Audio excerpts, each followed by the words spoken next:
Welcome to Cross Section, conversations at the intersection of faith, news, and culture. We are excited to be on YouTube. Please subscribe to the Evangelical Alliance YouTube channel to never miss an episode. Coming up in this week's episode of Cross Section, Peter, Alicia and I react to the spring statement and the welfare reforms that were announced. We also talk about the freedom of speech in our universities, particularly around conversations of gender. And we finish with a deep dive in what's been happening with the assisted suicide bill. Enjoy the episode. Hello and welcome back to Cross Section. The date is the 27th of March and I am joined by Alicia and Peter. I've been pulled off the subs bench and I'm delighted to be back. How are we both? Delighted to have another female on the episode. So welcome back, Zanna. Thank you. Yes, delighted not to have Danny. Much better, Zanna, to have you. Oh, thanks, guys. This is the affirmation I needed. If you're watching on YouTube, you will be aware that Peter is currently wearing a Being Human t-shirt. So if anyone would like to make the cross-section equivalent, please do and let us know because we will wear them in future episodes if you do. Would you wear one if you got a cross-section t-shirt, Alicia? If it goes with my colour scheme, yes, absolutely. Well, there you go. You've heard it. So we are going to start today's episode with a bit of a deep dive into the big stories of the week. Yesterday, Rachel Reeves announced she did the spring announcement, the budget about where we're at with finances now, and there have been some pretty significant welfare reforms announced. One thing specifically to note is that around 370,000 people are expected to lose the entitlement to benefits, which is obviously hugely significant. Alicia, what are your initial reactions to this announcement? I mean, it's one of confusion, purely because of it's a Labour Party, and to make what they're calling welfare reforms. If you're on the centre-right of politics in Westminster, they're calling it austerity 2.0. And they're making significant decisions. One, which the kind of impact assessment comes out today and says, with all clarity, that up to 250,000 people will be impacted of this, and particularly 50,000 being children who will be kind of at risk of poverty. And I think there's a big questions that are going on in the Parliamentary Labour Party in terms of its direction of travel. One around growth, that was their huge strategy from the election last year, but also the decisions they're making economically that seems to put more responsibility or burden upon those on lower incomes or those who live with a disability or family members that are supporting those with disability. So it's one of confusion. It wasn't one that I was expecting, but this is where we're at. So difficult times ahead for the Labour Party. Definitely. And it's also kind of happening as other kind of living costs are expected to rise, council tax, bills, rent. So it obviously is, just a really difficult time. I mean, conversations around finances and stuff is just hard. So definitely we'll be praying for those that are going to be particularly just reeling from this news. Peter, do you have any other kind of reflections on this? Yeah, I agree with Alicia. It's really bizarre that the poorest are going to be £500 worth off, according to the Resolution Foundation. I was listening to the radio this morning. Lydia in Northern Ireland, just in tears, and I've been in tears all day yesterday. Implications for some of the other nations are slightly less clear, some of the changes being made. So people are fearful because they don't know the implications. She thought she'd be about £100 a week worse off. There's a local MP saying, look, let's talk afterwards and just see how accurate that is. That for somebody on benefits, obviously massive amounts. And she was just saying, I don't know literally how I'm going to eat. So I do think we're in a much trickier financial situation. There is an edginess. She overdid it the first time round. The NIC and other things are really coming into play now. And lots of firms, businesses, charities, the care sector all saying this is having a massive implication. It wasn't well thought through. And now, because of the fiscal rules she put in place, she's having to cut benefits because she can't put taxes up in this statement. And it's just a really incoherent policy. And I do think there is a nervousness as well, more generally, as to what's happening. Certainly speaking to those in the charity sector, people are saying income's way less secure than it was, both from the government and from donors. And so there's just an edginess to all that's going on. Yeah, absolutely. I think these conversations will be continuing to dominate the news, I'm sure, in the next couple of weeks. And as churches, we are so kind of uniquely placed and able to serve our communities, and so many do that so wonderfully. So, I guess it's just another call to just be really outward in our the way we're loving our neighbor and thinking about others at this time, particularly those that are really scared and feeling really the burden of this particularly hard. Other stories that kind of have taken over the news this week, something about a Black Sea ceasefire to do with Russia, US, Ukraine. What's happening there? Could someone explain that? Peter, you're our international correspondent. Maybe you should lead on this one. Oh, I don't know. Listen, one, what's going on between Russia, Ukraine, and America and everybody else? It never ceases to both amaze me, and I'm not sure what's true, but the Black Sea is a key part of the whole conflict. It's about access to waterways. It's about shipping things out, and there seems to be some level of agreement in this pretty contested space. But I think it's just a much larger question about, does Trump know what he's doing? Is there a strategy in play here, or is it just a constant set of moving parts? And it's basically a bigger game of chess between these characters. And I have to say right now, I think Putin is probably in control of this game, then Zelensky, then Trump. Maybe Trump's got some long game that I haven't seen. But yeah, and I'm not sure we're any closer. I mean, he promised he would end the war within days, possibly within weeks. Nothing substantially has moved yet. So we will see. Yeah, it's an ongoing, every day looks different, and we think something might be happening and then it potentially doesn't. So yes, we shall see. Any other stories that you guys want to bring up or that have kind of caught your eye? Well, the Lynx story, the comedy gold, or was it a conspiracy, is the Signal releasing of this information. So kind of essentially a version of WhatsApp chats. Some people might use Signal, might be familiar with it, used by a lot of journalists and politicians, a much more encrypted form of messaging. This was J.D. Vance. This is Hegsworth, the defense secretary. They're all in a chat. They add a journalist by accident, by design. And then they release all the information they were about to attack the Houthis in Yemen, I think. And did they add this journalist just so they could all say, Europe are so completely useless, we had to do these things? That's one angle. Or are they just so inept that they added a journalist and didn't even spot it? Jeff Goldberg from The Atlantic, I think, is who they added by accident. I mean, it is what it is. I can't explain it. My equivalence of wrongly sending a message to someone isn't quite the same as sharing kind of potential war plans and international kind of policy and foreign policy. So conspiracy, but ultimately it's a mess. So yeah, but that is so true. I'm sure we can all relate to that feeling where you accidentally send an email to the wrong person or BCC someone in or whatever. But yeah, the scale of this is very different, but it just kind of also just keeps them at the front of our news. This dominated the first few days of this week, the kind of news feeds, and Vance and Trump are, just seeming to be there all the time. But it's also a reminder of the human, like, these are all human beings. Like we've had that with the WhatsApp leaks during COVID and some of this stuff. And you begin to remember that fundamentally, these are just a bunch of people. They are ultimately normal people who either do make mistakes, do silly things, or have a life at some level. And so I do find them intriguing. But it is a reminder of both human weakness, frailty, everything, shall we say. Yeah, very true. Peter, did you want to mention? Oh, do you want to mention something about another story? Prince Harry? Yeah. I might nearly feel sorry for Prince Harry. I don't know enough about this. There is a story kind of in the news in the last couple of days about essentially he and Prince Seeiso, I think it is, have been kicked out of the charity they set up in Lesotho.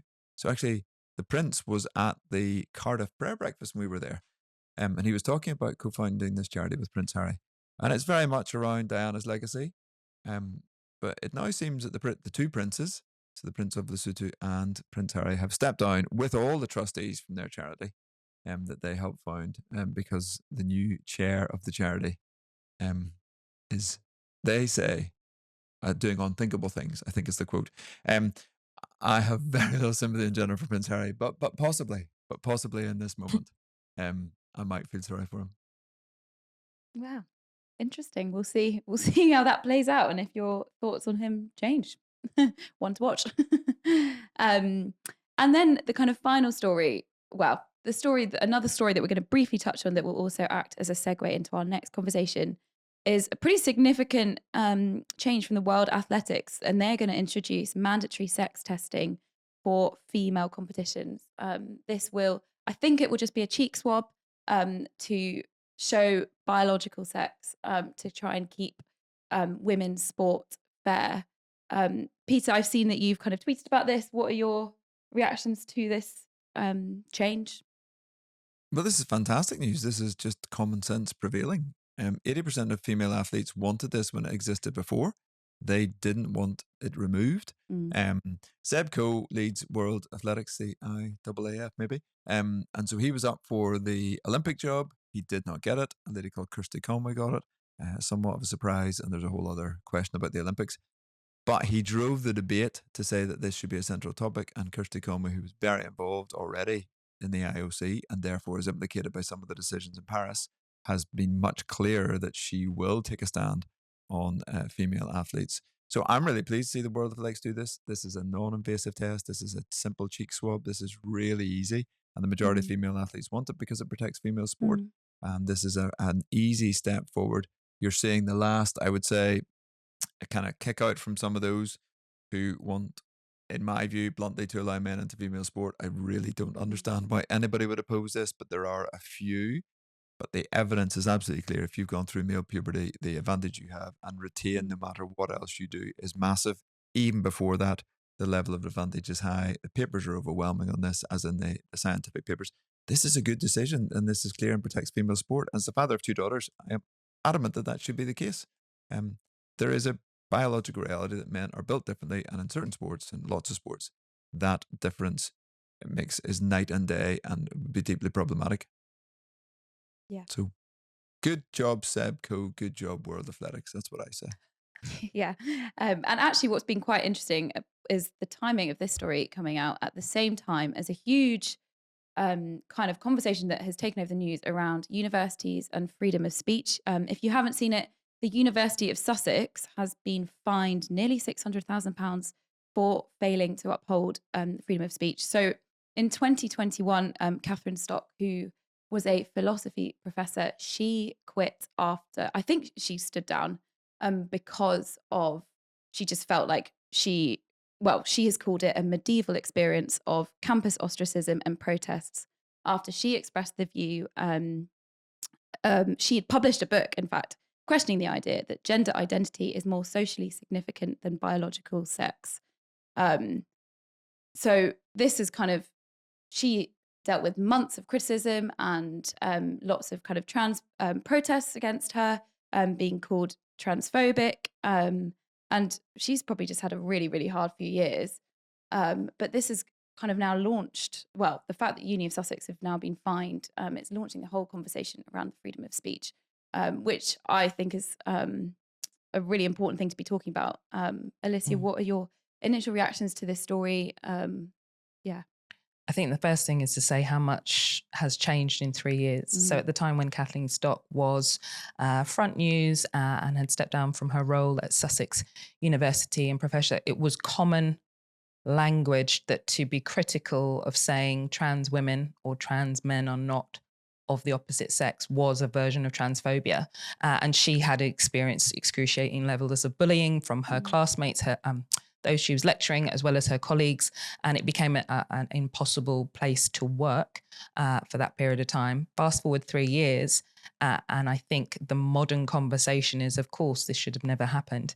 But at the time, that was not what the public debate was about. It was very much any individual, particularly women, who were very strong in their views about actually biological sex is deeply important and is both intrinsic and is a space to engage with, were seen as kind of, transphobic at their core just for expressing those views. I think the challenge also that is concerning is that universities are designed to be a space of learning and knowledge. It's designed to be the exchanging of ideas and ideals. And if a campus cannot hold a diversity of views that are respectfully shared, whether in lectures or in written publication, that isn't unlawful, none of her comments were criminalized or unlawful in that sense, then it speaks also to the culture of universities being a very difficult space to speak differing views from whatever the cultural dominant ideals are at the time. And I think that is equally a challenging piece that needs to move forward in terms of what can university campuses do, not just on the issue of gender critical ideas, but I think the ongoing conversation of the Middle East is a very difficult place for students of Jewish ethnicity and religion to coexist. If you saw the Oxford Union debates, they were very difficult to observe, of different lawyers and people with lived experience of being connected to Israel and having a different view and narrative on the issue of genocide. So I think the conversation has shifted, but there's still work to be done. And how do we express ourselves in the public square in a way that diverse views can be respected and people are not bullied or harassed in that direction? So, yeah. Yeah, I think the real concerning thing for me in this story, is the response of the university. So I think it's a good news story in general. I mean, the level of the fine, the fact that they've spoken up, but the current vice chancellor, who's a relatively recent appointment, so wasn't there at the time, easy to draw distance between themselves, has said that the so-called investigation was flawed, was politically motivated, that it was a Kafkaesque implications. I mean, ironically said this would limit free speech, and the implications would be dire. So I suppose, again, what you see is the kind of the last throws, the kick out here against it. This is a perfectly common sense decision. Universities teach biological reality about male and female. It was just insane, the kind of stuff that Kathleen Stock was facing. She was ultimately recommended not to be on campus. It wasn't safe for her. They couldn't make it safe. They were campaigning. They were picketing outside. They were releasing all sorts of information about her. I mean, horrendous stuff. I don't know how the uni isn't liable, if you like, for what the kind of culture that it created around her. So really great decision, but really bizarre that the new vice chancellor came out sort of so strongly against it and just can't read the kind of vibe shift that's going on. I do think this is reflective of the vibe shift in our culture. There is a reset going on, but it's not universal. So in one sense, you see a group correcting and saying, hold on, we need to return to the center, to reality. And another group go more extreme again and say, no, we don't respect this decision. We don't want anything to do with it. So again, universities, incredibly contested spaces. It's bizarre that we might want to protect students from kind of open debate. And I'm so glad that the office has done this in this ruling. I think it's really important for free speech more generally. We had the King defending free press as the cornerstone of democracy this week. We have an increasing kind of decisions around the importance of free speech. It's absolutely critical. And it's fundamentally a Christian idea at its core. It's something we've always said: freedom of choice, freedom of religion, freedom to make these key decisions, core ideas written into the biblical text. That's why we think it's so important. We have incredible free speech to speak about our faith and a whole variety of issues. And again, that's critically important and something we always campaign for within Evangelical Alliance. And that's why I get excited about a decision like this and think this is really important. But the pushback has to be noted. There are still, I think, a minority now of people who just don't see the importance of free speech. And I find that somewhat disturbing. And I think also something that was disappointing in the Chancellor's kind of statement was that she lent to the argument of this is about culture wars. And I think equally she's missing the point that actually the importance of expressing an opinion on view on biological sex actually isn't a culture war issue. I think in the last few days, definitely was discussed in Parliament yesterday, how the failure of core services, either in the criminal justice sector, system, health system, not recording sex accurately, but more leaning towards gender identity as kind of the kind of characteristic has meant that there's been a failure to diagnose treatments, to have an accurate understanding of the state of women's health because it's been blurred. And I think whilst most people think this is a cultural war conversation and it's semantics over a wordplay, actually these have direct ramifications in terms of what the state and state bodies provide in access to care, service and treatment, because we've not been accurately collecting the data. And I think that was equally what was disappointing by the Chancellor's feedback on that. And Kathleen Stock, so she's an interesting character. She came out as a lesbian later in life, she would say herself. And in one sense, that's irrelevant, except in this conversation, there's so often a perception that this might, in the States it does, I think, go down a more right-left. I think she would describe herself as somebody potentially of the left in a way. She's lesbian. It's not a classic person resisting this approach. This conversation is much more nuanced. It cuts across some of the boundaries, and it's why a number of us, when we speak, are careful about LGBTQIA. There are a variety of communities encapsulated in some of those letters. They don't all align. They don't all think the same. And there's a lot of nuance in that conversation. So again, I would disagree with Kathleen Stock on many areas and issues, Mm. but her free speech in this area, I think, is incredibly important. Her free speech in general is important. I happen to align on this particular issue with her, but I don't on many others. But I still think she should be allowed to speak about those, as should I. And that's where this gets really interesting, when we protect the views of those we disagree with. But again, I think this conversation is way more interesting than it is in other parts of the world here, because it doesn't fall on the classic left-right. That's so true. And because I mean, Alicia, you kind of mentioned that universities are literally places where students go to learn and to challenge their views, to hear from the kind of other side of the debate on different things. And yeah, it's just so frustrating, isn't it, when you see a situation like this where that it's just kind of that hypocrisy of criticizing her for a view that they're kind of saying, oh, you're not kind of showing dignity to these people or respecting them or whatever. But then the way they are treating her in reverse, you're just like, where is the respect there? And I think that's what's so frustrating. And I mean, I was at university slightly more recently than these two, and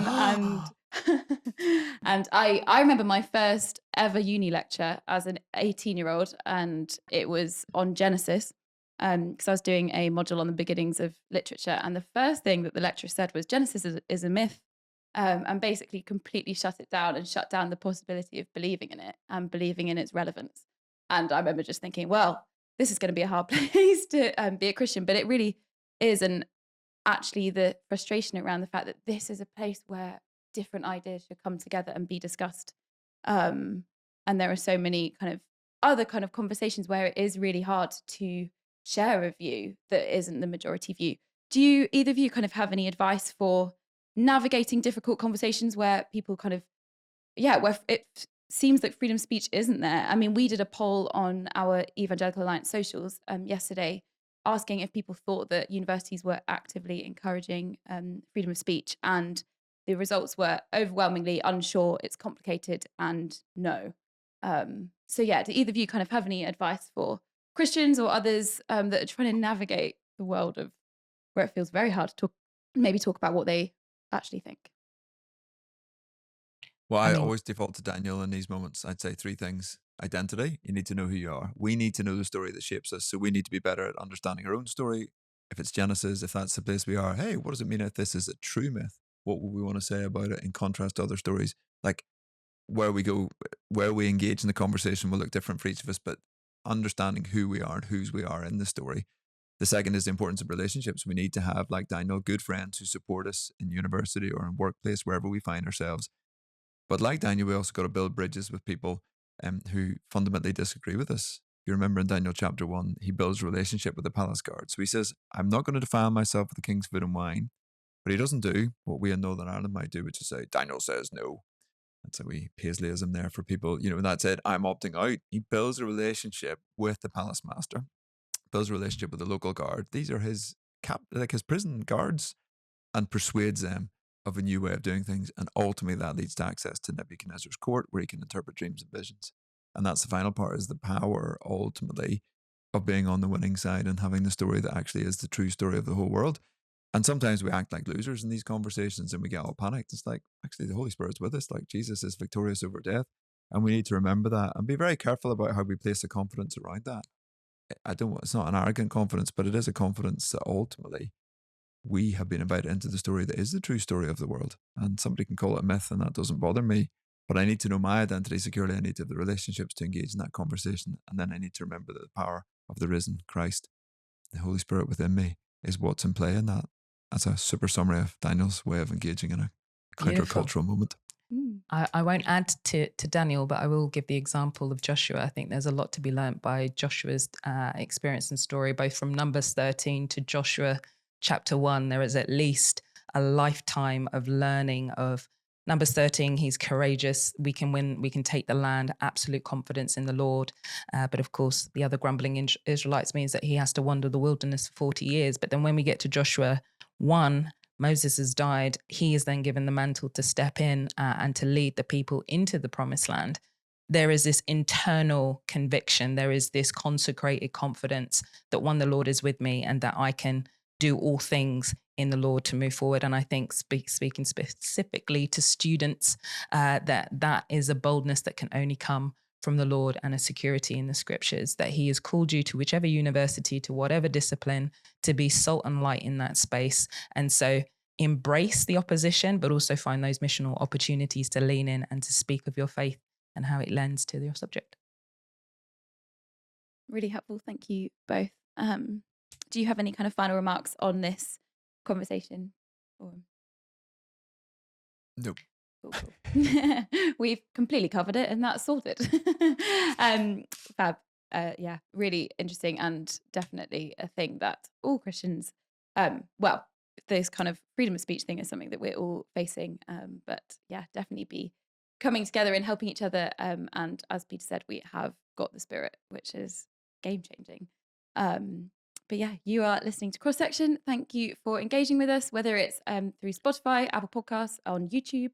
Yeah, do drop us any feedback that you have, conversations that you want to hear more of, or things you're like, why did you talk about that? That was really odd. We want to know what you're thinking. So please do get in touch with us at cross.section@eauk.org, and we will get back to you and maybe even give you a shout out, which is obviously everyone's dream, to be shouted out in one of these episodes. Yeah, please do check us out on other social media platforms as well. And I am going to bring us into our final conversation. It's one that we have spoken about a lot, but it seems it's kind of been a significant week when it comes to the assisted suicide conversation and the bill. Committee have met this week, and it's been a significant time. Before we kind of get into the kind of nitty gritty of what's been discussed, what's come out, and kind of what the timeline looks like for the next few months, I just want to say a huge thank you for those of you that joined us in prayer this week. Yeah, it's very powerful coming together with so many people about something. So thank you for your engagement with that. And please do keep praying. Obviously, the National Day of Prayer has finished, but this is a critical time. So keep praying about it. But I will come to you, Peter. What are the kind of headlines from what's happened this week? That's a very good question. This is going to mark my Maybe I should have gone to Alicia. I think we have finished all the committee stages as of yesterday. We're recording on Thursday morning, isn't it? So there were 2 days of hearings this week. Nikki DaCosta is brilliant on this. We've said it before. I mean, I think about 80% of amendments were rejected. They were almost all from those who were against the bill or trying to amend it, we would say, at least helpfully, and trying to curtail some of the powers. So Kim Leadbeater has kind of driven it through that process. We, I think, are still there's talk of a late April kind of vote, but that now sounds like it's being pushed. Kim Leadbeater. It was very interesting yesterday at Prime Minister's Questions. There was a question. Cheeky. A number of people commented that Keir Starmer was less than, he was as coy as he could be. He said he was happy that the member was doing these things, that Kim Leadbeater was putting this forward, and the government would do whatever the House agreed to. But he was certainly circumspect, given that those lines, he knew that was coming and these would have been rehearsed lines. So where are we? I mean, we have a bill. It's still a total disaster. Let's be crystal clear. I'll use that language. Alicia will give you the detail behind that. But I mean, this is just the worst possible bill. All sensible amendments have been pushed back. All attempts to curtail doctors, all attempts to stop the private sector and the making of money. I mean, there was just this game this week as Danny Kruger and others tried to say, hold on, you will be able to make money out of this. The private sector will be able to be involved. Oh, no, they wouldn't. Oh, no, we wouldn't do that. And we wouldn't allow that. And oh, I'm sure it won't. And it'll all be in regulations and it'll all be fine. I mean, it was just, do they think we're all stupid? I'm sorry, I'm going to be fairly blunt. I've been more and more blunt. This is an evil bill with evil intent behind it. I despise every part of it. And my hope is that they have so overplayed their hand. My hope and my prayer is that they've so overplayed their hand that this thing gets knocked in the head and we don't see it for 10 years. That doesn't mean that's what will happen. Alicia is a little bit more pragmatic because she has to talk to people and persuade them of this. So over to you. No, I 100%, I'm not asking you to rein back in on that, Peter. I 100% back it. It's a deeply flawed bill. It's a dangerous bill. The only reason committee finished yesterday is because under a second motion, the bill sponsor, Kim Leadbeater, put through that committee members would be meeting twice a day for over 10 hours. So that's the only reason why the bill's concluded this week. I think the focal piece and what was the landing part of the bill that needs to be in sharp focus and in the public square, conversations with MPs, in writing to your MP, will definitely be working on this. And it's the reality that the NHS, its founding principles need to be reformed in order to accommodate an assisted suicide bill into this, into both the private and public sector. I think Danny Kruger did an incredible job of laying that clear and really directing to Labour MPs that maybe have supported this bill up until this point around progression and thinking it's a progressive, compassionate bill. But actually, what's the reality?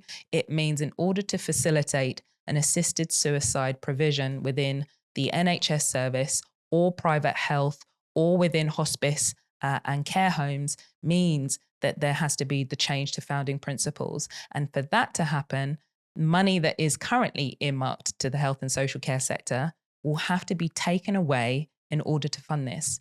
Now, that is the conversation that needs to be presented to Labour MPs at this moment in time. Is that what you voted for? I've been reading a kind of couple of comments that have been out both on the Times and on other platforms by both political commentators and medics and those who are very, very much engaged in all the legislative conversation of saying, if this was the vision of reform that the Labour Party envisioned at the general election last year, then they should have made that a manifesto commitment rather than moving forward in that sense. So it's a completely challenging space to be in, but it's also an opportunity to bring in sharp focus with MPs as you write to them. Is this the vision that you have for health and social care going forward, that there'll be less funding for core services in order to provide an assisted suicide provision within the UK? And with all the wider conversations around welfare reform, on access to for those end of life through palliative care being poorly resourced and funded, I don't think that's the conversation we should be having. So definitely turn righteous anger into political activism and engagement for sure.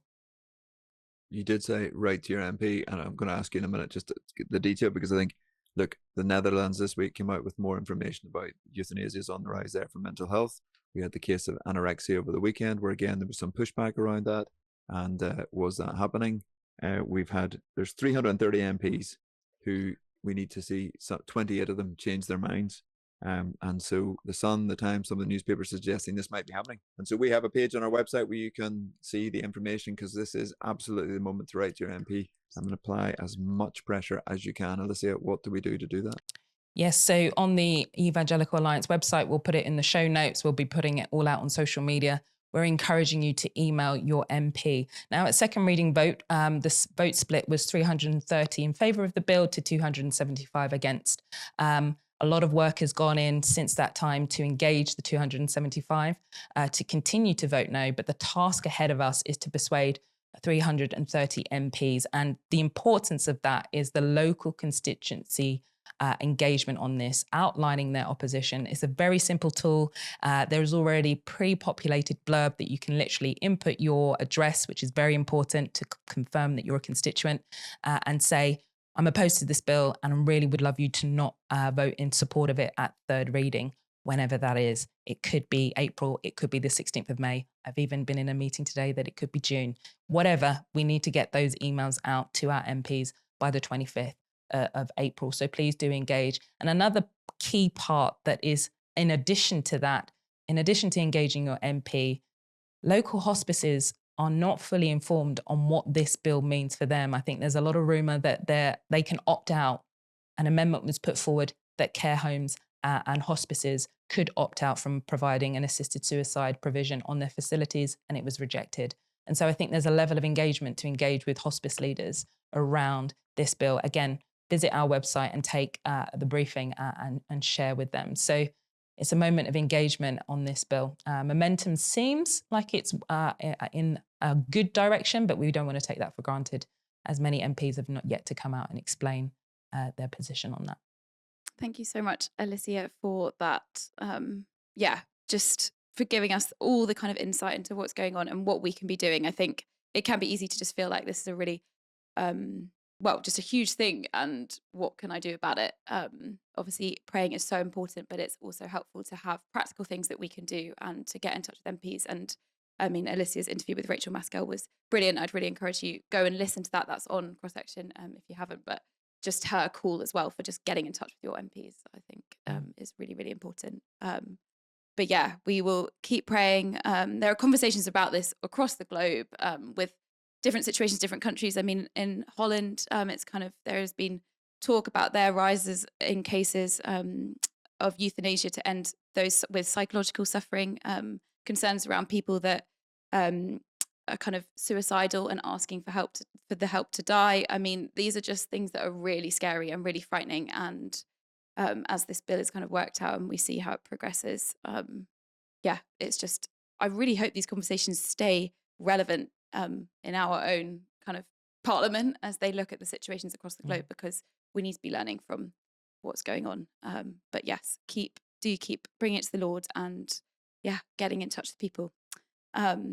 Thank you so much for listening to this episode. We've covered lots of different stories. There are lots of things going on, lots of change, positive things, but also overwhelming and scary things. So yes, do keep looking to the Lord as you kind of, whether it is facing a new kind of financial situation that just seems really unbearable, or thinking about this wider assisted suicide bill, keep bringing it to the Lord. He remains good in all of it. But yeah, thank you for listening and have a good week. Thank you both. Hi, Alicia here. Thank you for checking out this episode. If you like it, please make sure to subscribe or share with a friend and leave a review. Till the next episode, take care and God bless.